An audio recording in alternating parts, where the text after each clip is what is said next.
Just continuing work on the flame wheel.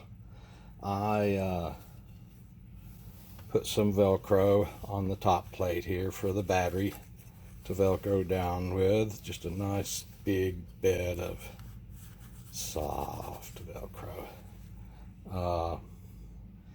I had found yesterday and this morning that this GPS in this position just does not lock up for whatever reason. No, it doesn't lock up in the basement. Sometimes I thought the sun activity that was really making that bad the past couple of months was over. I'm not sure. So I did find a GPS mast in the drawer, an old APM. So it bolted down with the existing bolts for one of the arms right here, and I'm just waiting for it to dry. I didn't use the set screws, I actually glued it, and then that will go there. It won't sit there without help. Let me get some help. So I got a helping hand. So that GPS will be mounted up there like that. It'll be mounted straight forward, of course. There's a lot of rocking going on in that mast. I'm going to have to fix that somehow.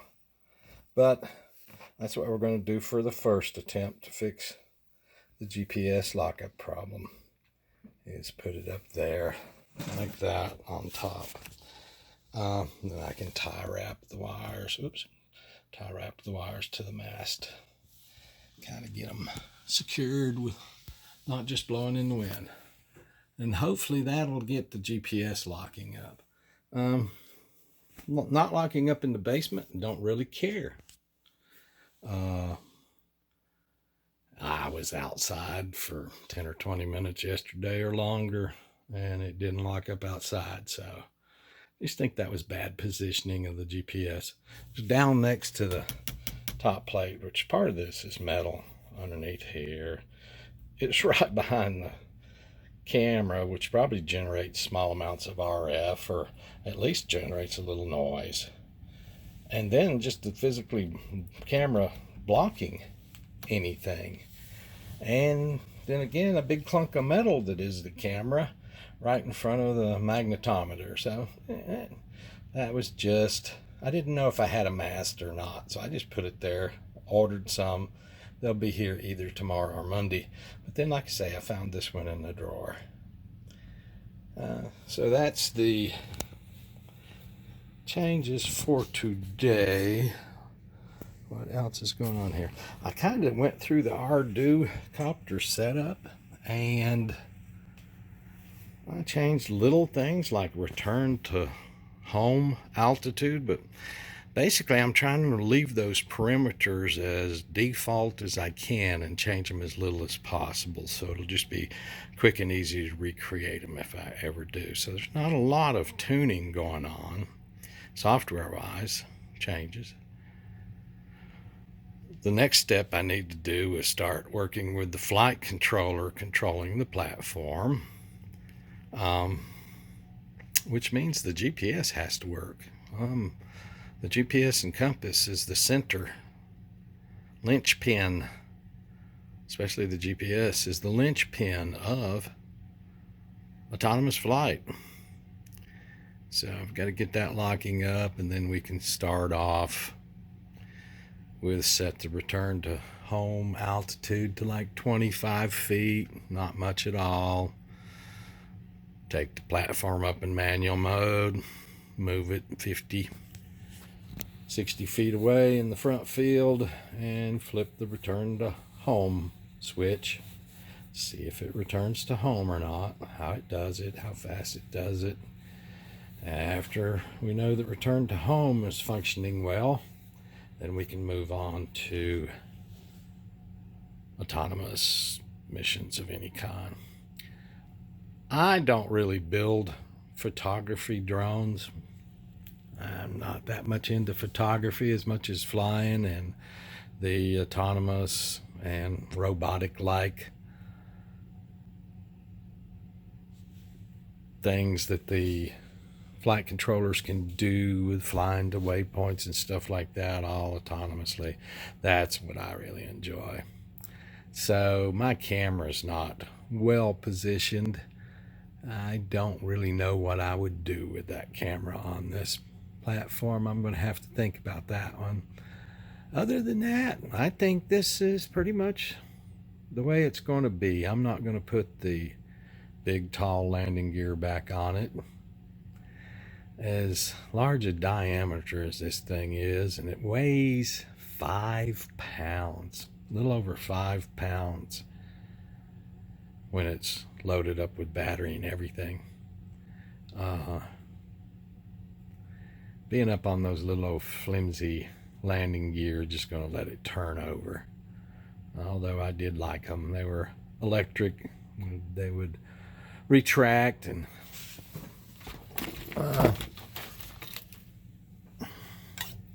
there they are. Oops, they're kind of wired together, so there's one side.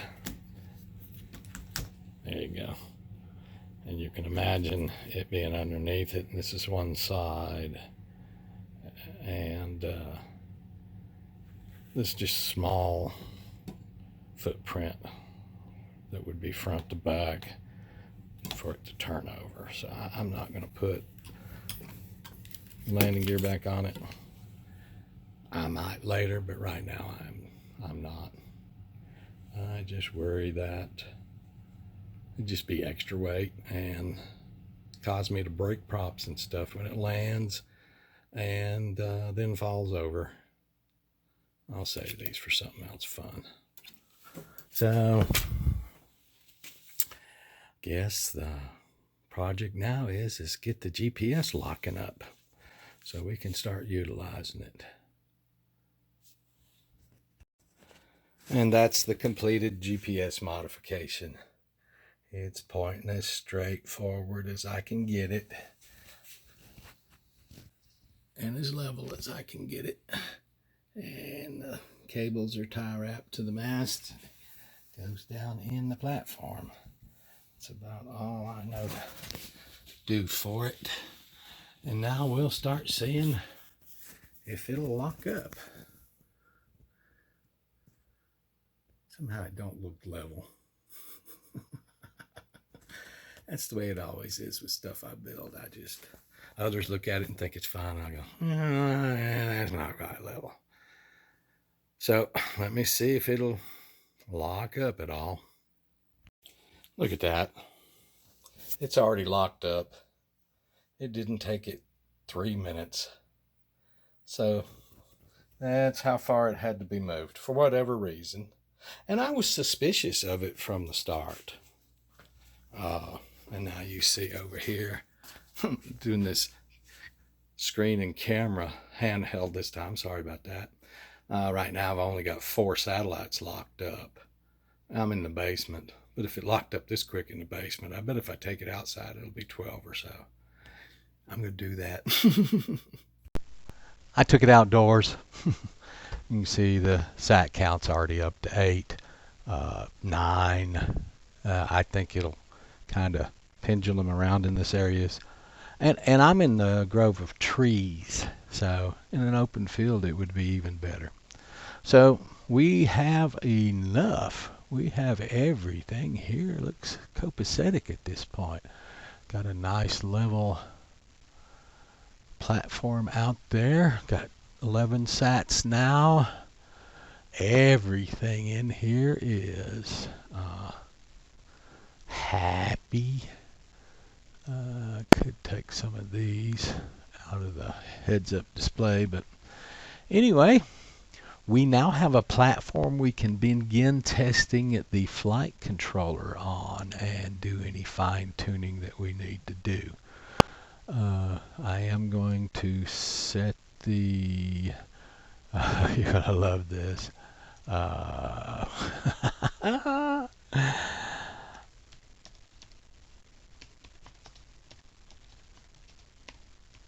I am gonna go ahead right now and set the return to home.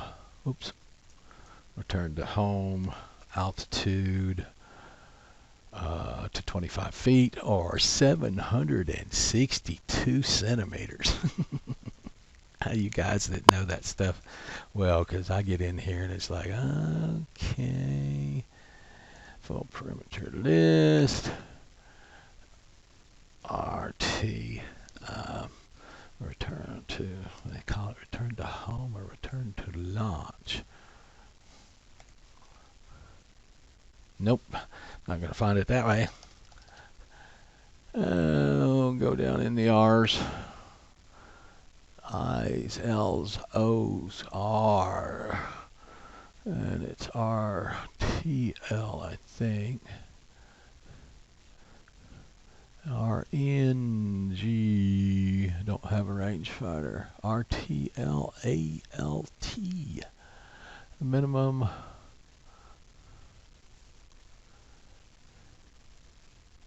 Okay, so instead of 4572, I think I'd already set that to that. 4572, yeah, that was the 150 feet I needed to clear all the trees around my house.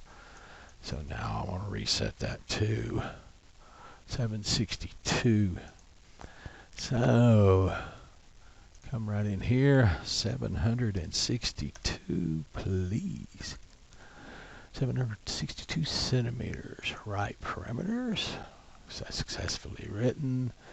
I'm going to save those changes to my hard drive in the new flying wheel parameters. This one's from 2015, probably its last flight time.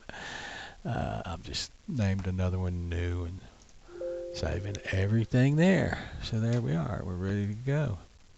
Got 12 satellites now. I am very, very, very, very, very confident that I have a platform that can be tested. I have no idea if it's going to be successful or not at this point. We hope so. We'll probably find out tomorrow. As always, well, no, I got one more other thing to show you real quick. I brought the flame wheel back inside, and now the satellites are 8 or 9 instead of 10, 11, or 12. Whatever. Okay, the flame wheel itself, I weighed it to today. It weighs 3/4 of an ounce over 4 pounds. So without a battery, it weighs 4 pounds, 3/4 of an ounce. Now I have these two different batteries. This sitting on the table. Well, let me get the other one and actually show it to you. Okay, this is what it is. This is a Zippy 4S 5800 milliamp hour, and it has a discharge of 40C. So it's pretty hot for such a big battery. And it is a big battery.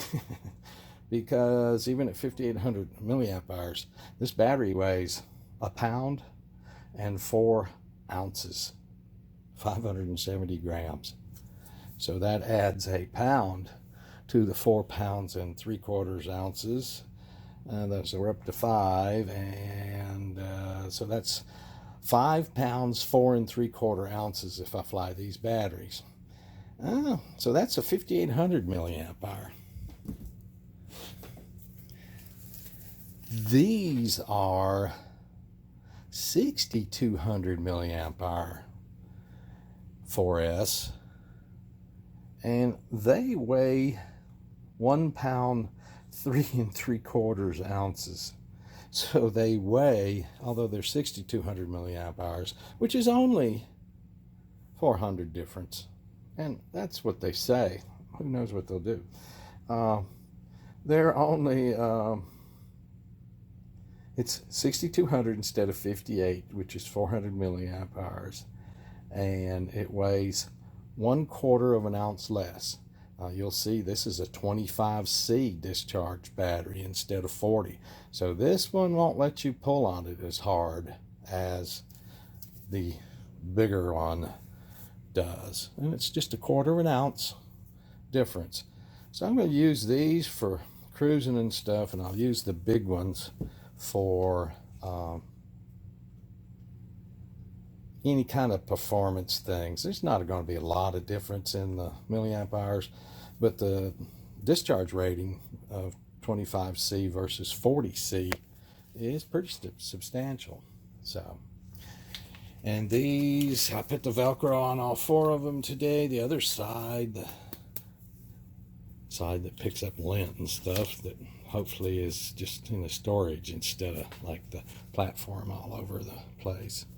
And that 2 battery straps, and strap it down there. That's it. It will be close to 5.5 pounds. 2.5 kilos. So that's the way we're going to fly it for the next level of testing, which is starting testing the GPS.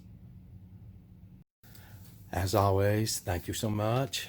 I'll try to post again tomorrow with the results of how the GPS testing goes. If you have any questions, hit me up.